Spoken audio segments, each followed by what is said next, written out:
How do I look? Good? All right. Today, I'm gonna go look at some more batteries. No, they're not lithium. Sorry. Someday. But there's an empty hole there where I can put some more of these Telecom batteries. And I found a guy who's got some. They're a little bit older, but we're gonna check them out. So we are going on a field trip.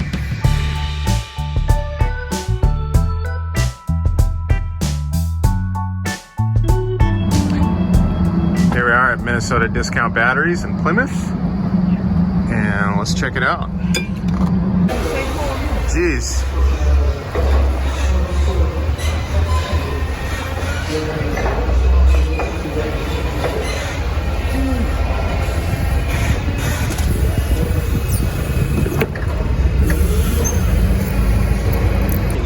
So, how old are these batteries, you said? 2012. These are from 2012. So what, they've probably been sitting on float for most of that time? Absolutely. And they're measuring at 12.9, almost 13 volts. And how long have they been sitting out of charge, do you think? Or, I mean, not on a charger? It could be anywhere from a couple months to, yeah, most likely a few months. Wow. I mean, I'm sure they're not at full capacity anymore, but what are these rated at here? It says 155, and that's at 8 hours. So probably almost 180 at 20 hours.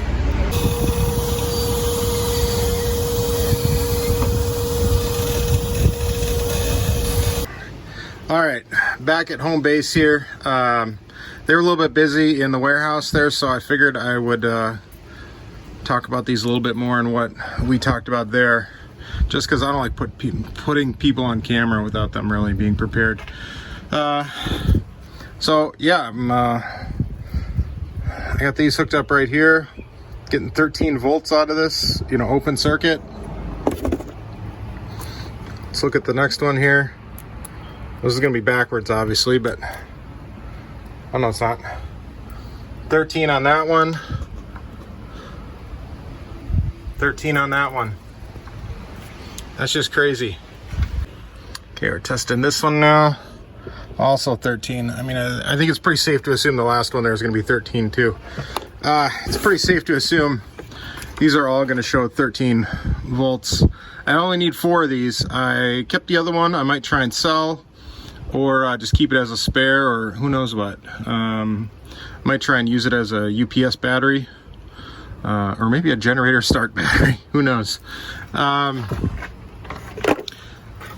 So I think I'm gonna try and, my plan was to cycle them and test them and discharge them and all that, but which I should probably still do, but with them all measuring so good, I think I'm just gonna put them right in with my system and just kind of see where they check out, see how they perform, because I think we're going to be going out this weekend, and without too much trouble I should be able to get them put in.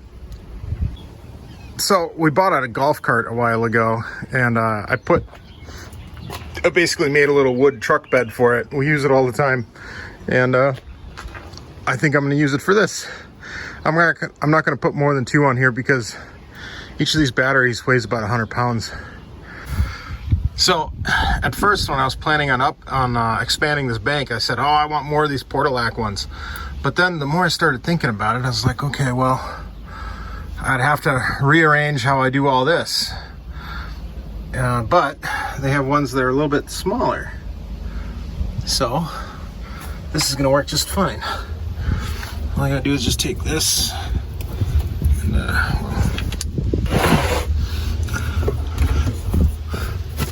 put these on top, right? And then this slides back to there. And I need to move those solar charge wires anyway. And there we go. See? And I'll have to expand this frame here and put it over there. So I'll be able to get 4 more of those right there. And then, so these are all at 8-hour rates, right? So we've got 185s there and and 155 there. Now obviously they're probably not still at that same capacity. Last time I did a capacity on test on this, they were pretty close. I'd call them about 90%, which is pretty good. So when I add the other batteries in here, my total cost for this battery bank is going to be somewhere around $1,200, which is pretty darn good. I think I'm going to be close to 20 kilowatts of battery storage. Nice. Let's get a plan together here. So on my Mega bus bars here, I have 2 open slots for more cables. Although, you know, I don't see any reason why I can't just double these up. I don't know why I have them so far apart. I don't know. Well, nonetheless, I'm gonna need to make 4 cables, 2 black, 2 red, probably. And then I need to make 2 bus bars. And I still have more of that stock. I don't know the distance yet until I put 2 of them in here. Then I need to raise that up, that little run of wire there, so I'm not pinching it, and I can be all the way up against the wall and match the length here. And one of the other things I thought about is this is my shore power plug. I think I might attach that to the wall there with one of those brackets, just so that it's in a, you know, kind of, so this can't get tugged out from the multi-plus there. So I think I'm going to do that, and then so probably first I think I'm going to take care of that wiring issue there. Then I can put all 4 of them in here and measure for my wires and everything. Now, normally I do equal length. I don't know if I'm going to be able to get away with that. I might be able to move this whole apparatus over a little bit. I'm still not even sure if this is the way I want this forever, but it's been working so far. So here is the 2 that I have with me installed, and I'll take the golf cart around and put the next 2 in, and then there'll be a nice little channel here. And probably what I'll do is I'll build some spacers here that kind of keep the whole thing from shifting this way if I stop too fast. And then I'll just put a board across here to keep them from shifting this way. But it takes a lot of force to move these things. You know, I don't even know what kind of proper bracing would actually hold them in an event. All right, here, so I got them all situated in there so you can see. Probably gonna have to make a couple of spacers, maybe something here, and another one maybe on the back wall there. Should keep them snugged up pretty good so they don't move around. And then something going across the front here. I do feel like I have a bunch of extra cabling now, so I'm not sure. Maybe I need to shorten those up anyway. It'd probably be good for resistance and all that. I mean, sometimes I am pulling 80 to 100 amps out of this thing. That's at 24 volts. So if you're in 24 volt world, that's like 160 to 200 amps of power. But you know, cabling doesn't care. Amps is all it cares about. It doesn't care about voltage. Okay, so I know I can measure for my bus bars here, so I'm going to make a little 2 bus bars that go across these. Oh, and check this out too. I found an extra cable like tucked back behind here somewhere when I took everything apart, so that's pretty cool. I don't know if I made it on purpose or just had it, so I got 1 less cable I need to make. Although maybe that's maybe I just cut it in half and it would be about the right size. I don't know, we'll see. I'll try and match them to the same size as what we have here to keep resistances the same and all that. So I couldn't find the bar stock I used for those, but I found this, so I made these. They should fit. Hopefully, as long as that's the right one. Yeah, that one should fit, no problem. So that's about how they go together. And any of you gearheads, what size bolt head do you think that is? Leave a comment down below. I'll let you know if you're right. All right, so I've been making some of my cables and figured I'd show you how I make them here. So I kind of take a look at how far down I need to cut based on the length of my lug here.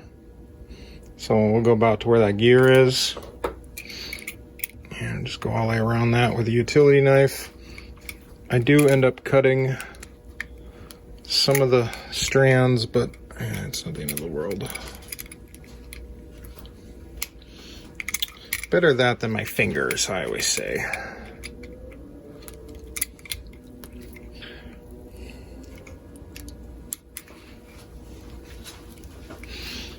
Alright, and off it comes. Then I'll twist it a little bit. That seems to just keeps everything together. And I'll take the lug, put it on there, I usually start on one side and then kind of twist it. No, I missed it.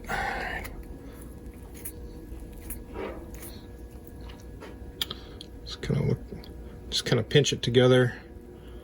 And then once I'm pretty sure I got everything in there, just kind of give it a little twist and push down. All right, I got most of it, yeah. A couple of strands, didn't quite make it, but that's okay. And then that's good enough, right? No. Got my crimpers here. So put those on. I usually crimp it twice. Once at the top here. You gotta eat your Wheaties to do this one. And then I'll crimp it again. I used to solder, but I don't anymore. And the reason is, if they get hot, the solder can run out, and then that creates a thermal runaway situation where it keeps getting hotter and hotter because it has less contact area. So I prefer just a good crimp. So there we are. And then I will further insulate it with some electrical tape. Just like to pull it a little bit tight.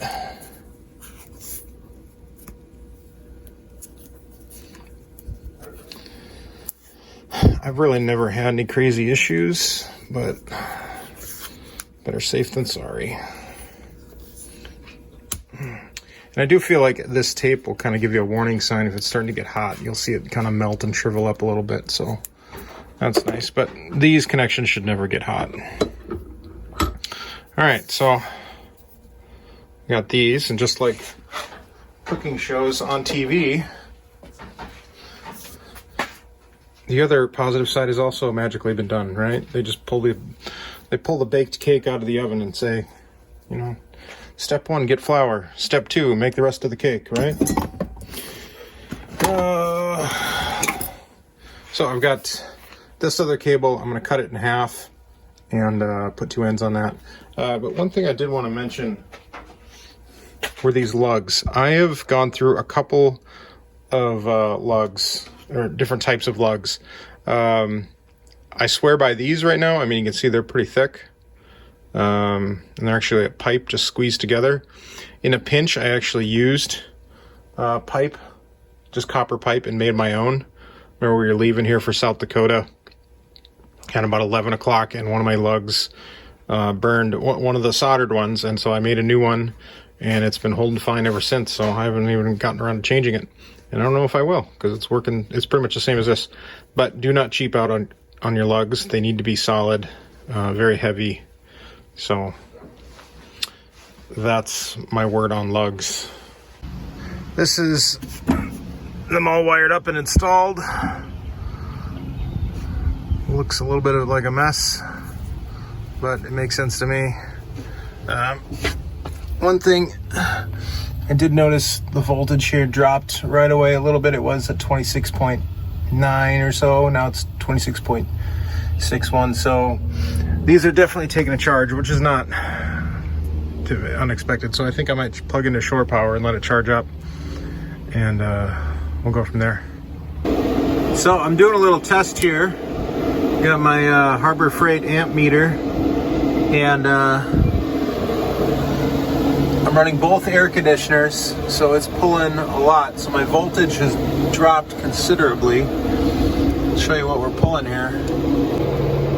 Yeah, about 70 amps. So it's pretty heavy load. That's about 140 for you 12 volters out there. Let's just get an idea of what each battery's pulling. I'm just going to go off the negative line here. It shouldn't really matter which. But let's say, so each, we're at 12 amps all the way down here, 12 and a half, or almost 13 rather. 14.4 on this set.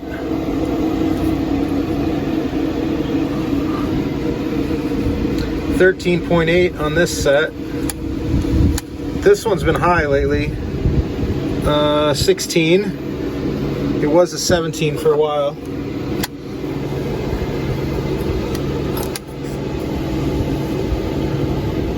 $12.4 on that one. I mean, shoot. Some of these little ones are pulling more than these ones here. Well, I think that's all of them. Yeah, that's each set. I've got, 5 sets. 1, 2, 3, 4, 5. Yeah. So, I mean, in some ways, geez, are these batteries better than these ones? Let's check that again. Well, I mean, this set right here is really good. That's 14.5. 12.7. That's not so hot. This pair here was doing really good. That's 15.5. 11, 12. Well, it could be my meter here too. The battery light's on my meter, so who knows. But let's look at the end here. 12.8. That could be because it's so far away and it's got a long. Well, these are the same run of cables, and all these should all be the same length as well. But these are holding their own. I mean, they're a little bit lower at 12, but some of these are at 12 too. That's on the hot side. Okay, so this is the far bank. That's one. Boy, this one is looking pretty weak.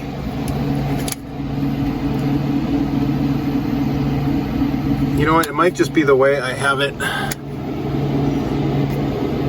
Because I got 13.7 on the hot side. It might be just the way I was holding it. Let's see if I do it this way. I get 12.4. I don't know. I would think positive and negative, it would be the same. Let's look here. 14 on that one. Almost 16 on that one. So these two batteries here are by far the best pair. 13.2. These ones are lower capacity, so they should be carrying less load than what these are. But I would say at the very least they are equal to these. In some ways, if not better. Well, I don't know for sure. My thought was I'm going to run this down. I'm going to run the bank down a little bit and then charge it overnight, just to kind of freshen up these older cells. But yeah, overall, I'm pretty happy with it. What I think I'll do is I'll run this bank down to like, I don't know, somewhere between 80 and 70%, and then do a capacity cross-reference to the voltages. You can look up a voltage table. You got to let the battery sit for, generally you should do it for like 24 hours, but let's just give it a couple hours because it recovers higher the longer you let it sit. So let's just give it like an hour or two and see where it ends up. Boy, it is getting windy here. Hopefully there's not bad wind noise, but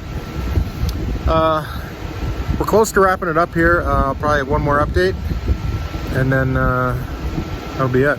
So here's something interesting. Like I always knew this about high amperage loads, but got 25 volts here measuring directly from my battery. My battery monitor shows 25.04. And I think that just has to do with how much further away the monitor is, because it's right there. That I'm getting that much voltage drop there, that 0.2. I don't know if that's anything to be concerned about. I doubt it. You know, it's just to monitor it. But it's good to know that under a high amperage load, I'm going to see that difference. You know what? Remember when I mentioned about good lugs and bad lugs? That's a good one there. This side over here is a bad one. And so is this one over here. That connects my negative bus bar to my shunt. And this wire is getting warm. Nothing else is getting warm, just that one. And I'm pretty sure it's from those connectors, because nothing else is all that warm. Like, it's not warm. I can feel just the faintest little bit of heat there. A little bit here, but not much. It's the warmest in between that short connection there. And I think that's also contributing to that number there being so far off from this number. Because in that heat, there's more resistance. Well, the more you know. Well, I think that about does it for this one. Everything's working out great so far. We got a trip planned, and they'll get some use. So we will have a little bit of power available, I think, but I think we're gonna try and do it boondocking style. So we'll see you then. And if you like this, like it, hit the thumbs up. If you really liked it, subscribe. We do appreciate that. Trying to get over that 1,000 subscriber mark. And see you guys later.